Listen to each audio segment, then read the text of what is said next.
Hey guys, have some better visibility in this video than we did in the last one, so hopefully that helps. In this video, I want to talk about what to do if you don't have a safety guy on staff. Um, if you're a small business and you only have like 5 to 10 or 20 guys, does that justify hiring a full-time safety manager or director or specialist or something like that? I think it varies from industry to industry, and it's really probably dictated by how dangerous the work is. But if you're not doing construction, if you're not doing anything really high hazard, I think sometimes it's reasonable to not have a full-time safety guy or girl on staff. I think that's reasonable. But what do?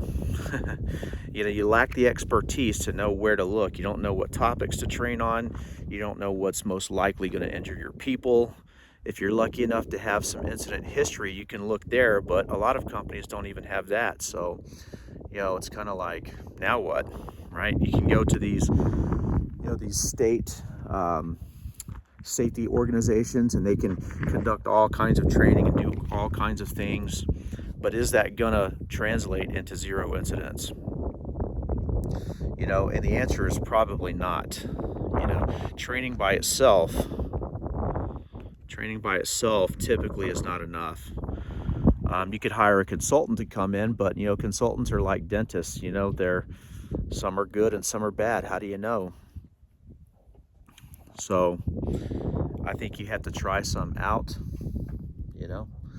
I think you have to test some out. You have to listen to them and see what they say.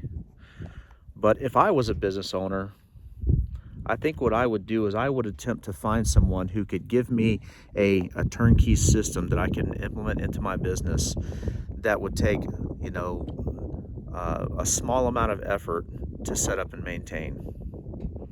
I think that's what I would do. Now, I'm not talking about software. Software can get very expensive. And I've used probably about 7 different types of safety softwares. In fact, some of the companies I've worked with in the past or worked at, they would be using anywhere from 3, 4, 5 different safety softwares all at the same time, because they all kind of, don't do the same thing. So that gets complicated and expensive. But I would just figure out what was important to me, and I would create a spreadsheet, and I would run it out of a spreadsheet. I've got some other videos talking about safety culture.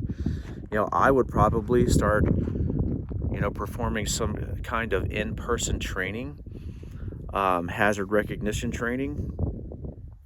I would start holding safety meetings and tracking attendance and tracking engagement. I would do inspections, of job sites or of your facility on depending on how much change there is. That would dictate how often you need to do an inspection, and just start tracking stuff. But you could easily start doing and tracking the wrong stuff if you don't really reach out and talk to someone who's been doing this for a long time. So anyway, I think that's what I would do. I would set up a spreadsheet. I would not buy a bunch of software. I would not necessarily hire a full-time safety person, but I would try to figure out, what are the top 2 or 3 most important things that we need to be doing, and I would make sure that we just start doing them, keep them going, and do a very good job at those few things. It might be training, it might be safety meetings and inspections, and that's it. Or maybe it's safety observations that employees have to do every month or every week, and show up to a safety meeting and conduct annual training or quarterly training. Those would be a good start. And I think what you want to avoid more than anything is trying to do too much. When you get spread too thin, then you start being really, really lousy at everything, and you don't want to be there. You want to be a master at 2 or 3 things, and your employees, and you want them to master 1 to 2 things. That's it. Keep it simple.